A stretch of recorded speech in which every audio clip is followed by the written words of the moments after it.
Can you imagine? உன்னால் படிக்கவே முடியாது, நீ ஸ்பெல்லிங் மிஸ்டேக்காக பண்ணிட்டு இருக்க, உனக்கு படிப்பு சொல்லித்தரவே முடியாதுன்னு லேபிள் பண்ணப்பட்ட ஒருத்தர் தன்னோட யூஜி பிஜியை சக்ஸஸ்ஃபுல்லாக முடிச்சுட்டு பிஹெச்டியும் பர்சூ பண்ணிட்டு இருக்காரு.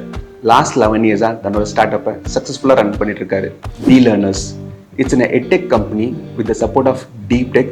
More than 22,000 dyslexia students ஓட ப்ராப்ளத்தை சால்வ் பண்ணிட்டு இருக்காங்க across 6 different states. More than 100 schools இவங்களுடைய பிளாட்ஃபார்மை யூஸ் பண்ணிட்டு இருக்காங்க. இன்னைக்கு இவங்களோட ஜர்னி தான் பார்க்க போகிறோம். Let's meet the founder of DLearners, Mr. Arun Fernandouse. So, hi Arun, எப்படி இருக்கீங்க? It's been long time. நல்லா இருக்கேன், நீங்கள் எப்படி இருக்கீங்க? Awesome, great. நல்லா போயிட்டு இருக்கு வாழ்க்கை.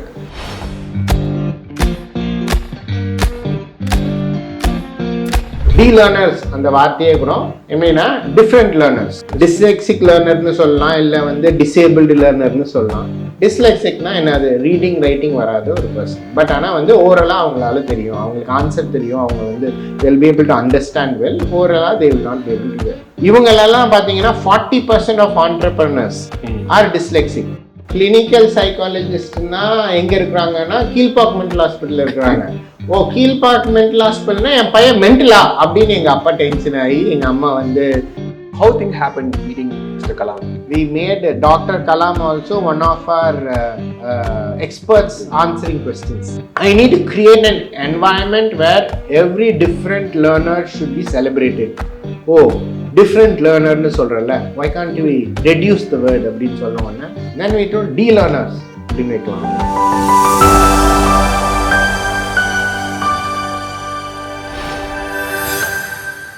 DLearners has been born, that it's from the pain or is an opportunity? பெயினா ஆப்பர்ச்சுனிட்டியான்னு கேட்டிங்கன்னா ஃபஸ்ட்டு இது ஒரு லிவ்ட் எக்ஸ்பீரியன்ஸ்னு சொல்லுவாங்க. ஸோ லிவ்ட் எக்ஸ்பீரியன்ஸ்னால் அந்த ஒரு இஷ்யூ நம்மளுக்கு இருக்குது. அப்போ ஒரு ரூட்டு யாராவது கேட்குறாங்க அப்படின்னா சரி அவங்களுக்கு இதை நீங்கள் ஏற்கனவே அந்த ரூட்டில் போயிருக்கீங்கன்னா ஈஸியாக அப்படி போகாது எப்படி போ அப்படின்னு நிறைய பேர் சொல்லுவாங்க. அதுதான் இது. ஸோ இது நான் சின்ன வயசில் 7 ஸ்கூல்ஸ் மாறுறது, அதுக்கப்புறம் என்னை டயக்னோஸ் பண்ணுறதுக்கு ரொம்ப நாள் ஆச்சு. அப்புறம் டு எக்ஸ்பிளைன் மை செல்ஃப், ஏன்னா இந்த ஒரு இன்விசிபிள் டிசபிலிட்டின்னு சொல்லுவாங்க. ஸோ இன்விசிபிள் டிசபிலிட்டினா எனக்கு மட்டும் ஒரு வீல் சேரோட நான் போகிறேன், இல்லை நான் ஒரு கருப்பு கண்ணாடி போட்டிருக்கேன் அப்படின்னா ஈஸி, எல்லாருக்கும் எம்பத்தைஸ் பண்ணுறதுக்கு ஈஸி. பட் ஆனால் இங்கே அது இல்லவே இல்லையே. இங்கே நான் பார்க்குறக்கெல்லாம் கரெக்டாக இருக்கிறேன், பட் ஆனால் ஸ்பெல்லிங்கோ எழுதுறதோ படிக்கிறதோ வரல அப்படின்னு சொல்லும் போது அது எப்படி சொல்கிறது. And when you are a kid, நான் அது முடியல வரல அப்படின்னு சொன்னால் எல்லாரும் என்ன சொல்லுவாங்க, நீ சோம்பேறி, நீ லேசியாக இருக்க அப்படின்னு தானே சொல்லுவாங்க. அவங்க எதனால இவன் முடியலன்னு சொல்கிறான்னு யாரும் சொல்ல மாட்டாங்க. இதே நான் கண்ணு தெரியலன்னு சொன்னாலும் ஐ செக் பண்ணுவாங்க. எனக்கு படிக்க முடியல அது எப்படி முடியாது அப்படின்னு தான் சொல்லுவாங்க. ஸோ அந்த ஒரு பேட்டில்லேருந்து சரி இதுக்கு ஒரு சொல்யூஷன் கொடுக்கலாம் அப்படின்னு சொன்னது. இது I would say this is an lived எக்ஸ்பீரியன்ஸ்னால மற்றவங்களுக்கு ஒரு பெட்டர் ஆப்பர்ச்சுனிட்டி கொடுக்கலாம்னு ஒரு மோட்டிவேஷன் தான் DLearners அந்த வார்த்தையே கூட எப்படின்னா டிஃப்ரெண்ட் லேர்னர்ஸ். டிஸ்லெக்சிக் லேர்னர்னு சொல்லலாம், இல்லை டிசேபிள்டு லேர்னர்னு சொல்லலாம். ஆனால் what we keep the abbreviation is different learners. அப்போ உங்களுடைய செல்ஃப் எக்ஸ்பீரியன்ஸில் ஏற்பட்ட பெயினால கிரியேட்டான ஒரு ஆப்பர்ச்சுனிட்டி அப்படின்னு சொல்லலாமா? இது பெயின் அப்படின்னு சொல்றதுக்கு பதிலாக this is a different thought ப்ராசஸ்ன்னு சொல்லலாம். ஏன்னா நார்மலாக இது ஒரு பெயின் தான் வச்சுக்கோங்க. உங்களை லைக் நார்மல் ரெகுலரான யோசிச்சோன்னா அது ஒரு பெயின் அப்படின்னு சொல்லலாம். பட் ஆனால் it's not just the disability or difficulty, it's beyond that. எதெல்லாம் உன்னால் பண்ண முடியாதுன்னு இருக்கிறதெல்லாம் பண்ண முடியாத பாசிபிலிட்டிஸ் நிறைய இருக்குது. என்ன பண்ண முடியும் அப்படின்னா டாம் க்ரூஸ் ஒரு டிஸ்லெக்சிக், அவருக்கு டயலாக்கை கேட்டு மட்டும்தான் சொல்லுவார். He Khan read. ஸோ அதே மாதிரி இது நம்மலாம் டொனால்ட் டக், மிக்கி மவுஸ் எல்லாம் பார்க்குறோம்ல, அந்த உலகத்தில் it was only portrait drawing. Before that it is only or drawing, we see it in bigger drawings or we see sceneries and so on. வேற ஒரு கேரக்டரா ஒரு மவுஸ் ஒரு டாக் பேசுற மாதிரி அந்த மாதிரி ஒரு கேரக்டர்ஸ் யோசிச்சே பார்த்ததில்லை. Walt Disney only created it. So that is something I would say. And Henry Ford இல்லைன்னா நிறைய பேர் காரே இருந்திருக்காது. ஏன்னா car was always built for the luxury elite people only. It was never to be afforded by a normal middle class person. ஆனால் அவர் காரை கூட conveyor belt மாதிரி you can actually step after, it's called just in time delivery வந்து he kind of made the whole process in one chain wherein after this everything can happen and it can be affordable. And this is, I would say, these are all three-dimensional thought process for individuals come from dyslexic individuals. So LinkedIn la வந்து creativity, management, public speaking அப்படிலாம் skills இருக்கிற மாதிரி dyslexic thinking is a skill today. Awesome. And it also says that dyslexic thinking is a 21st century skill also. So 21st century skill na enadhu? Problem solving, bigger picture thinking. Bigger picture thinking na ஒரு பெரிய சொல்யூஷனை வந்து create பண்ணுறது. And different thinking differently, creating solutions, thinking beyond a self. So அந்த வந்து beyond life ன்னு சொல்லுவாங்கல்ல, இவங்களெல்லாம் பார்த்தீங்கன்னா 40% of entrepreneurs are dyslexic.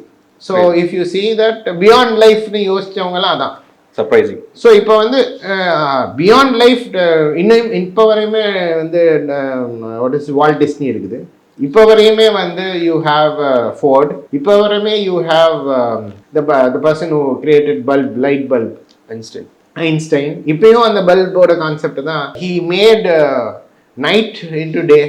Yes. They are all beyond life is just because they are different thinkers.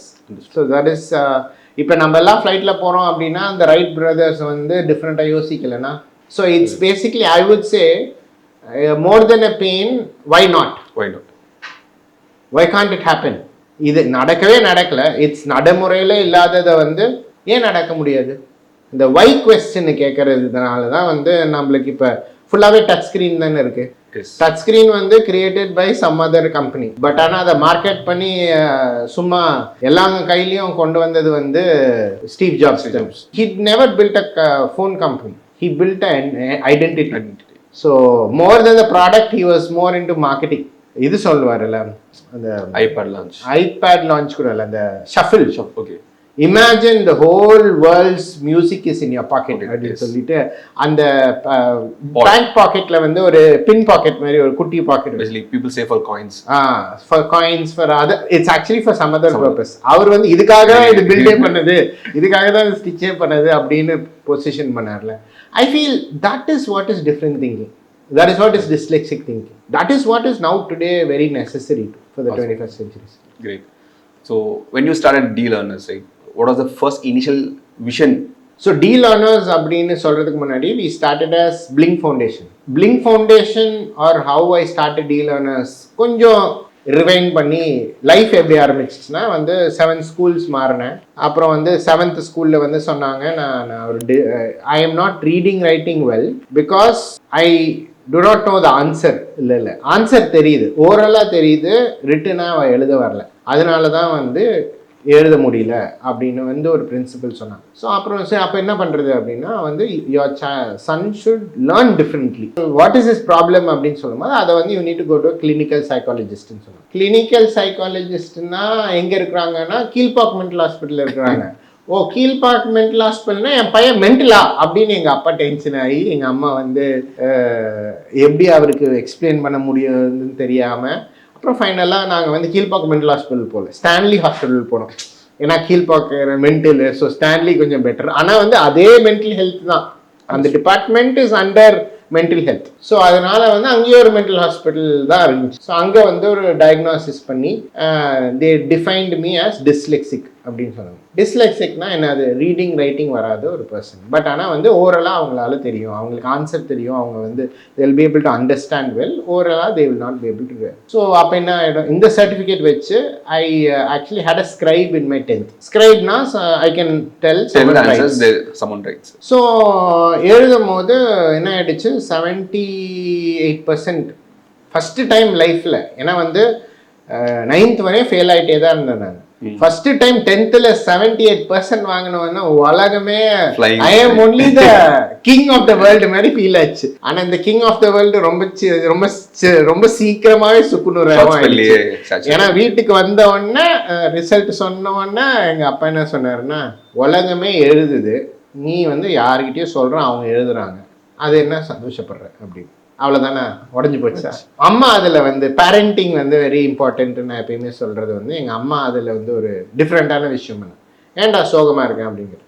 நான் சொன்னேன், ஆமாம் அவர் சொல்கிறது உண்மை தானே, உலகமே எழுதுது, நான் எழுதலைல்ல, நான் யாரோ தானே சொல்கிறாங்க, நான் சொல்கிறத யாரோ எழுதுனாங்க. அந்த பையன் 8th ஸ்டாண்டர்ட், நான் 10th ஸ்டாண்டர்ட். அதுதான் ரூல், அதான் ரூல். ஸோ அதனால் அவனுக்கு தெரியாது என்னோட சப்ஜெக்ட். அவர் எங்கள் அப்பா வந்து அவன் ஏதோ எழுதி கொடுத்துருப்பான் அவனுக்கு அப்படின்னு சொல்லிட்டு போயிட்டாரு. உலகமே எழுது, அது உண்மை தானே எங்கள் அப்பா சொன்னது அப்படின்னு சொன்ன உடனே எங்கள் அம்மா சொன்னாங்க, வெயிட் பண்ணு, நீ இப்போ வந்து 10th ஸ்டாண்டர்டில் ஸ்கிரைப் வச்சு எழுதுற, உங்கள் அப்பாவுக்கு வந்து ஒரு பிஏ இருக்கிறாங்க, அவர் சொல்கிறதெல்லாம் எழுதுனாங்க, ஆனால் அவர் வந்து எம்டிஐ தான் பிஏ வச்சுக்கிட்டாரு, நீ 10th பிஏ வச்சுக்கிட்ட. அப்போ நீ அவரோட ஏஜில் எத்தனை பிஏ வச்சிருப்ப அப்படின்னு யோசிச்சாரு. இப்போ வந்து it is become reality. We are a 45 member team today. That is something which I felt very immediately என்ன சொல் encouraged. ஏன்னா எங்கள் அம்மாவை சொன்ன, ஆமாடா அது உண்மை தானே அப்படின்னு சொல்லிட்டு போயிருக்கலாம். ஆனால் அவங்க அந்த பேரடாம் ஷிஃப்ட்னு சொல்லுவாங்களா, அந்த ஒரு ஷிஃப்ட் ஆகினாங்கல்ல, டிஃப்ரெண்ட் லேர்னிங் வந்து அங்கேருந்து அங்கே, ஆமாம் அம்மா கிட்டேருந்து கூட கிரியேட் ஆகிருக்கலாம். பட் ஆனால் அவங்க யோசிச்ச வந்து ஒரு ஷிஃப்ட் ஆனது வந்து made me a lot of encouragement. அதுக்கப்புறம் ஃபாஸ்ட் ஃபார்வர்டை பண்ணி 12th வந்து I myself wrote. I wanted to prove my father saying that I can also write it. அந்த I myself wrote confidence எப்போ வந்துச்சுன்னா 10th பாஸ் ஆனதுனால தான். இல்லைனா வந்து I would have never felt that I will pass in my life இல்லையா. So அப்போ 12th நானே எழுதும் போது 53% தான் வாங்கினேன். ஸோ அதுக்கப்புறம் வந்து 53% வாங்கிட்டு உனக்கெல்லாம் என்ன சீட்டு கொடுக்க போகிறாங்க இந்த காலேஜில் அப்படின்னு எங்கள் அப்பா வந்து எக்கனாமிக்ஸில் சேர்த்து விட்டார் Loyola college. But I wanted to study something greater than him. He was also he studied in the same college. அவர் வந்து ஹிஸ்ட்ரி படித்தார். ஸோ எக்கனாமிக்ஸ் வந்து சென்னையில் அவ்வளோ பாப்புலர் இல்லை. BCom popular, Viscom popular, engineering, டாக்டர்லாம் பார்ப்பார். ஸோ அப்போ பிகாம் படிக்கணும்னா அப்படின்னு. ஸோ பிகாம் படின்னு சொல்லும் போது எனக்கு வந்து மேக்ஸ் இல்லை, பியூர் மேக்ஸ் இல்லை, பிஸ்னஸ் மேக்ஸும் இல்லை. பிகாம் வந்து ஒஃபிஷியலாக எனக்கு கிடைக்காது, because I am not eligible. So அப்போ அந்த பிரின்சிபல் கிட்ட போயிட்டு சொன்னேன், இந்த மாதிரி father I want to change my course to எக்கனாமிக்ஸ்லேருந்து BCom. What you think of your self, you are not capable of doing that அம்ஸ்டர் well and because you are not eligible அப்படின்னு சொல்லிட்டு நான் திருப்பி அந்த லைக் அந்த ப்ரீஸ்ட் இஸ் ரன் பை லாயலா வந்து priest run. So அதனால் அவங்க வந்து அங்கே தான் ஸ்டே பண்ணுவாங்க. ஸோ அவரோட ரூமை கண்டுபிடிச்சி தினைக்கும் போய் உட்காந்து குட் மார்னிங்னு சொல்லிக்கிட்டே இருந்தேன். அவர் ஒரு டைம் ஒரு லெவலுக்கு மேலே டென்ஷன் ஆகிட்டார். What you want, you are not allowed to come inside the residence. Father I need to change my course. Father why do you want to change the course, you are not capable of doing that because you do not have maths. Father I want to study BCom, that is my dream அப்படின்னு சொல்கிறேன். ஏன் அப்படின்னா I am a dyslexic, I want to beyond டிஸ்லெக்சிக்னு சொல்கிறேன். அப்புறம் எப்படி நீ மேக்ஸ்லாம் கற்றுப்பேன்னு, ஏன்னா அக்கௌண்ட்ஸ் வரும் அதில். You give me a chance father. அவர் 10 வாட்டி போயிட்டவொடனே ஒரு 15th டைம் சொல்லிட்டாரு, நீ வராத, 2 monthsக்கு அப்புறம் என்னோட ஆஃபீஸ் ரூமுக்கு நானே உன்னை கூப்பிடுறேன். இது ஃபர்ஸ்ட் செமஸ்டர் ஸ்கூல்லேவா இதெல்லாமே ஃபர்ஸ்ட் செமஸ்டர் இல்லை, ஃபர்ஸ்ட் 15 daysல. ஓகே. ஸோ எப்படி இருக்கும்னா I will stalk him. Like அவர் பேப்பர் படிக்கும் போது பக்கத்துலேயே இருப்பேன், அவர் வந்து பாத்ரூமில் பாடுவார், அது வெளியில் எனக்கு கேட்கும், அந்த லெவலுக்கு ஐ வில் ஸ்டாக் ஹிம். தென் அவர் அப்படியே பிரேக்ஃபாஸ்ட் சாப்பிட்றது கீழே வருவார், அவர் பின்னாடியே நான் வருவேன். ஒரு லெவலுக்கு மேலே he got very uncomfortable. Okay, I will change your course but wait for a while, come after 3 weeks அப்படின்னு சொல்லிட்டார். ஸோ 3 weeks 4 weeks ஆச்சு. அப்புறம் 5th weekல வந்து ஒரு ஆஃபீஸ் ரூம்லேருந்து ஆஃபீஸ் கால்ட் மீ அப்படின்னு சொல்லிட்டு வந்துச்சு. பிரின்சிபல்ஸ் ஆஃபீஸ் போயிட்டோன்னே அது வந்து நார்மலாக அந்த இன்ஜினியரிங் ஸ்டூடெண்ட்ஸும் வந்து பிகாம்ல அப்ளை பண்ணிருப்பாங்க. ஸோ அவங்கெல்லாம் வரல, சீட் கிடைக்கலனா. ஸோ அந்த அந்த எம்டி சீட்ஸ் வந்துருக்கும். ஸோ அதில் வந்து I am giving you become corporate, so you need to study well அப்படின்னு சொன்னாங்க. டெஃபினெட்லி ஃபாதர் அப்படின்னு சொல்லிட்டு ஃபர்ஸ்ட் இயர் என்ன ஆயிடுச்சு, ஃபர்ஸ்ட் செமஸ்டர் டெஃபினெட்லி ஃபாதர்னு சொல்லிட்டு நான் ஃபர்ஸ்ட் செமஸ்டர் ஃபுல்லாக எழுதிட்டேன். அதில் ஒரு அக்கௌண்ட்ஸ் பேப்பரும் இல்லை. ஓகே, ஃபுல்லாகவே தியரி பேப்பர் தான். ஆனால் நான் ஸ்கிரைப் வச்சு எழுதுனால எல்லாமே சூப்பர் பாஸு. அந்த மார்க் ஷீட்டை போய் காமிக்கிறேன் ஃபாதர் கிட்ட. I finished father, very good, this how you ஸ்டடின்னு. ஆனால் வயிற்றுக்குள்ளே எனக்கு வந்து இன்னும் டென்ஷன், இது அக்கௌண்ட்ஸே இல்லை ஃபாதர், அடுத்த செமஸ்டர் தான் அக்கௌண்ட்ஸ் இருக்கும், எனக்கு அக்கௌண்ட்ஸ்னா என்னன்னு கூட தெரியாது, ஸ்பெல்லிங் கூட தெரியாது அக்கௌண்ட்ஸோட ஸ்பெல்லிங் அப்படின்னு. அப்புறமா definitely this is how you need to do, good boy, well done அப்படின்னு சொல்லி அனுப்புறாரு. எனக்கா நார்மலோட இப்போ இன்னமும் டென்ஷன் ஆச்சு. So but finally I did well and it was two side coins in சொல்லலாம். Accounts the 4th 5th semesterல வந்து there was statistics paper. So statistics, what was the problem is, you can't actually tell statistics to write. Yes. அதுலேயும் வந்து ஒரு worst case என்னாச்சுன்னா வந்து scribe came. ஒரு literature student அவங்க போல வந்து 2 ஸ்கொயர் அப்படின்னு சொன்னாங்க. She literally drew 2 squares. என்னம்மா பண்ணுறீங்க அப்படின்னு கேட்டேன். You ask me to draw 2 squares அப்படின்னு. 2 ஸ்கொயர்னா 2 ஸ்கொயர் அப்படின்னா oh root of square, oh my god, அவ்வளோதான் முடிஞ்சிச்சு, ஃபெயில் ஆகிட்டேன். ஸோ இதெல்லாம் முடிஞ்சுட்டு best part was my post graduation MSW முடிஞ்சோடனே I got an opportunity to teach there itself. In Loyola. So it's about 3 semesters I taught. It's about 1.5 years. So the main subject? So it was personality development subjects, common allied required paper. So I got an opportunity to go to all classes like BCom, Viscom, French, English, Math. எல்லாத்துக்குமே போக முடிஞ்சிச்சு. டே காலேஜும் போக முடிஞ்சு, evening காலேஜும் போக முடிஞ்சிச்சு. And that was a very huge experience I had. And I always told them, saying that me being a dyslexic, I had a failed future. எல்லாருமே வந்து என்னை லேபிள் பண்ணது தான். ஏன்னா my cousin, when I was studying in school, my cousin used to tell that இவனை வந்து mechanic ஷாப்பில் சேர்த்து விட்ருங்க, ஏன்னா எங்கள் தாத்தாக்கு மெக்கானிக் ஷாப் இருந்துச்சு, அதில் சேர்த்து விட்ருங்க, ஏன்னா இவனால் படிக்க முடியாது அப்படின்னு. பட் ஆஃப்டர் பாயிண்ட் என்ன ஆயிடுச்சுன்னா, அவர் வந்து யூஜிஃபில் முடிக்கல, நான் அதே காலேஜில் யூஜி பிஜி முடிச்சு லெக்சரர். ஸோ இந்த ஸ்டோரியை நான் எல்லா ஸ்டூடெண்ட்ஸ்க்கும் சொல்லுவேன். சி இது ஃபெயில்டு ஃபியூச்சர்லேருந்து I have come so far. So all of you all have more opportunities also. அங்கேருந்து வந்து ஐ காட் திஸ் என்ன சொல்கிறது, an opportunity to interact a lot of youngsters. So I saw a lot of energy. So அதுலேருந்து தான் Blink Foundation ஆரம்பிச்சிச்சு. So எங்கள் அப்பா என்ன சொன்னார்னா, போதும் நீ வந்து என்னோட ஃபீல்டுக்கு வா அப்படின்லாம் சொன்னார். சரின்னு ஒரு வாட்டி ஹாங்காங்னு சொன்னதுனால போயிட்டேன். மெக்கானிக்கல் அந்த சைடு? No, logistics. ஸோ அங்கே போயிட்டு ஒரு 1 year இருந்தேன். அப்புறம் வந்து I tend feel use cup of tea type of, this is not my area of learning or pursuing. I need to do something which is more people centric அப்படின்னு சொல்லிட்டு I came back and I started Blink Foundation. At that juncture I got an grant from an organization called C&A அப்படின்னு சொல்லிட்டு ஒரு national multinational company, ஒரு clothing brand அது. So அதில் வந்து I got this grant wherein apparently அந்த particular கம்பெனிக்கு எங்கள் அப்பா வந்து 20 வருஷமாக வந்து எக்ஸ்போர்ட் பண்ணிட்டு இருந்தார். I went and gave the letter to him and saying, இவங்க ஏன்டா உனக்கு காசு கொடுக்குறாங்க அப்படின்னு ஆரம்பித்தார். நான் சொன்னேன் இந்த மாதிரி வந்து for the cause what I am standing for. என்ன காசோ சரி okay. So that is when he started believing, okay இவன் ஏதோ பண்ணுறான், வேர்ல்ட் இஸ் சப்போர்ட்டிங் ஹிம்னு. Then Loyola gave us a incubation space Mari for 5 years. Started with a big bang wherein we went to the whole city, and the name Blink Foundation is Be the Link. Blinkers were the thinkers. So what I wanted to always answer questions is, when I was young, why I am not able to read அப்படின்னு ஒரு கேள்வி. அது it's a very personal question. ஆனால் எல்லாருக்கிட்டையும் அதை நான் கேட்கவே முடியாது, ஏன்னா யாரும் பதிலும் சொல்ல மாட்டாங்க. இதே ஒரு கிளினிக்கல் சைக்காலஜிஸ்ட்டுக்கு சொல்லியிருப்பாங்க, உனக்கு ஓரலாக எல்லாம் வருது, உன்னால் ரைட் மட்டும் தான் பண்ண முடியலன்னா யூ மைட் பி டிஸ்லெக்சிக் அப்படின்னு சொல்லியிருப்பாங்க. பட் ஆனால் ஒரு அசஸ்மெண்ட்டோடு பண்ணலாம், இப்போ அதை பண்ண முடிஞ்சிருக்கும்.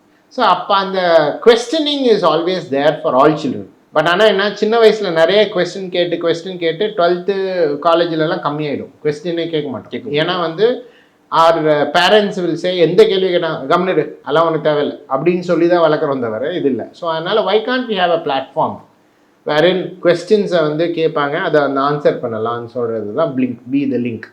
So college students use to go to schools to teach value education and to also nurture them to question. And the questions will be collected by the college students and asked to the people who are actually stalwarts in the same topic. So that was the idea. And in that we were operating in close to 13-14 schools in Chennai. All government schools or private schools? All private, mostly private schools, few government schools also. Then we kind of had we had this happiness index study அப்படிலாம் பண்ணும்போது we understood there are a lot of children in 10 to 20% of class has children having low self-esteem. Low self esteem இது நம்மளுக்கு associate ஆன மாதிரி இருக்கே அப்படின்னு I kind of wanted to kind of understand more. Then the role low self esteem main reason was because they're not studying well. Then I thought okay இப்போ value எஜுகேஷனோட இவங்களை தான் நம்ம ஹேண்டில் பண்ணணும் அப்படின்னு சொல்லிட்டு then we kind of slightly tweaked our approach, saying that from student lende we will come to the teacher awareness, identifying these children having low self esteem அப்படினு சொல்லிட்டு then we started having labs inside schools. So about 7 labs when we started before COVID. So அப்ப வந்து all the 7 labs where the school sent me out,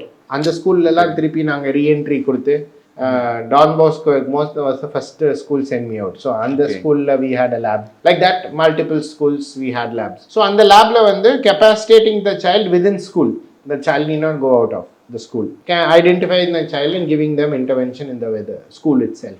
அப்படினு ஆரம்பிச்சது தான் the 3R labs அப்படினு சொல்லுவோம். labsல என்னெல்லாம் facilities இருக்கும், so how they learn, so the labs குள்ள so how you operate these labs. So basically what actually happens is the fundamental reason of having these labs are capacitating the children within school, not after school. Like idu or tuition mari illama, when the child is actually struggling in an English hour, if the child can come into another class for enabling the child, not in an English class la போயிட்டு என்னால முடியலன்னு உட்கார்றதுக்கு பதிலா வெளியில வந்து உன்னை வந்து கெப்பாசிட்டேட் பண்ணிக்கலாம் அப்படின்னு தான் பிச் பண்ணுது. ஸோ அதனால பிகாஸ் முடியாதது வந்து it's a very frustrating aspect. நீங்க ஒரு கேள்வி கேட்கலாம், இந்த மாதிரி lot of children are very angry today, they are very aggressive, tantrums இருக்குது அப்படின்னு நீங்க சொல்லலாம். ஆனா இந்த டான்ட்ரம்ஸ் ஆங்கிரி எல்லாமே வந்து I would always say it's cause and effect. There is some other cause for that is why the effect is. So that is where these children will also come from, where when you sit in a class, I remember incidents wherein school class la ella and row padi ellarum padikka veppanga, and எனக்கு அந்த படிக்க வரதுக்குள்ள tension ஆயிடும். ஏன்னா நம்மளால ஏஞ்சி நின்னு படிக்க முடியாது, விட்டு இடத்துல இருந்து இன்னொரு ஸ்டூடண்ட் ஆரம்பிக்கணும். ஆமா நல்லா இருக்கும். ஸோ அதெல்லாம் பண்ணும்போது நான் என்ன திடீர்னு வந்து எது டாய்லெட் அப்படின்னு பிரேக்கில் போயிடுவேன், இல்லைனா வந்து ஒரு ரோக்கு முன்னாடி போய் உட்காந்துருவேன், ஏதாவது பண்ணுவேன், because I am not be able to stand and read. So that was a very agonizing moment. So why can't we change this? Why can't these children come to this place and they can learn and get back to the mainstream? அப்படினு சொல்லும்போது it was a good initiative wherein a lot of kids, we had more than 300 odd children were actually improving. But the point was, the parent was saying okay, English la improve ஆகுறாங்க, மற்ற subject அப்படின்னு ஆரம்பிச்சு அந்த ஒரு இதில் வந்து then we wanted this lab to be very very kind of colorful, not a detention center. நீ படிக்க முடியல அதனால நீ வந்து ஐசோலேட் ஆகிட்டு உட்கார்ற எல்லாம் இல்லாமல் ஒரு இன்னோவேட்டிவ், லைக் ஒரு வைப்ரண்டான பிளேஸாக இருந்துட்டு எல்லோ அண்ட் ஆரஞ்ச் கலர்லலாம் பெயிண்ட் அடித்தோம். Then made lot of stickers, lot of tactile ways of லேர்னிங்னு சொல்லுவோம். Remedial education actually can be interesting because it can be using VAKT, visual, auditory, kinesthetic and tactile அப்படின்னு சொல்லுவோம். So இந்த tactile ways of லேர்னிங்னா நான் ஒரு video byte கூட உங்களுக்கு share பண்ணலாம். என்னன்னா அந்த டேபிள்ஸை வந்து ஜம்ப் பண்ணி கற்றுக்கலாம். ஸோ நீங்கள் சைக்கிள் கற்றுக்கிட்டிங்கன்னா அது எப்பயுமே உங்கள் மைண்டில் இருக்கும், it will never go. So அந்த மாதிரி வந்து we can actually position ourselves. So கோவிடுக்கு அப்புறமா வந்து what actually happened, it all என்ன சொல்லு dropped. So I would say dyslexic individuals are also very resilient. என்னதான் ஆனாலும் நம்ம வந்து ஜெயிச்சு காட்டணும் நம்ம. ஏன்னா now the journey is about 11 years now. அங்கே வந்து ஃபுல் ஸ்டாப் மாதிரியா இருந்துச்சு. ஏன்னா வந்து ஃபஸ்ட்டு நிறுத்தினது வந்து எங்களை தான். ஏன்னா வந்து அவங்க மெயின் ஸ்ட்ரீம் கிளாஸே நடத்தாத போது எந்த ரெமெடியல் கிளாஸ்லாம் இதுப்பா எங்களுக்கே தெரியல நாங்கள் என்ன பண்ணணும், நீ உனக்கு நான் என்னத்தை பண்ண போகிறேன். அதனால ஃபுல்லாகவே எல்லாம் 13-14 ஸ்கூல்ஸ்லேருந்தும் உடனே ஒரே இமெயிலில் எல்லாருமே நிறுத்திட்டாங்க. Just before that we got incubated in Indian Institute of Management Bangalore. So that is when we kind of Blink ஃபவுண்டேஷன்லேருந்து ஒரு டிரான்சிஷன் அப்படின்னு பார்த்தோன்னா we felt okay, Blink Foundation வந்து it's a non-profit. This happened straight after the COVID. No, this is before COVID. Okay. So before COVID, Blink Foundation to DLearners or the journey. So Blink Foundation was a non-profit. So non-profit na வந்து we kind of have school donations which we would run the whole program. So that is the time when we kind of everyone were working from home, launch எல்லாமே வந்து ஆன்லைன்லேயே நடந்துச்சு. And we started slowly, and the first wave முடிஞ்சோடனே second wave கொஞ்சம் free ஆனவுடனே எல்லாரும் ஆக்டிவாகி we started moving in, and that is where DLearners screening all started. ஏன்னா ரெண்டு விஷயம் இருக்கும், பேரண்டல் டினையல், பேரண்டல் அக்செப்டன்ஸ். நான் ஒரு இன்ஜினியர், நான் ஒரு டாக்டர், என் குழந்தைலாம் எப்படி, how can this happen அப்படின்னு சொல்கிற ஒரு concept. Learning is never writing reading, learning is always processing over auditory also. இதே மாதிரியான இன்ஸ்பைரிங் ஸ்டோரி உங்ககிட்ட இருக்குது, உங்களோட ஜேர்னி நிறைய என்டர்பிரனர்ஸை இன்ஸ்பைரிங் பண்ணணும்னு நீங்கள் நம்புனீங்கன்னா ஸ்க்ரீனில் தெரியுற இமெயிலுக்கு உங்களோட டீட்டெயில்ஸ் அனுப்புங்க. உங்களோட ஸ்டோரியை நாங்கள் ஷேர் பண்ணுறோம்.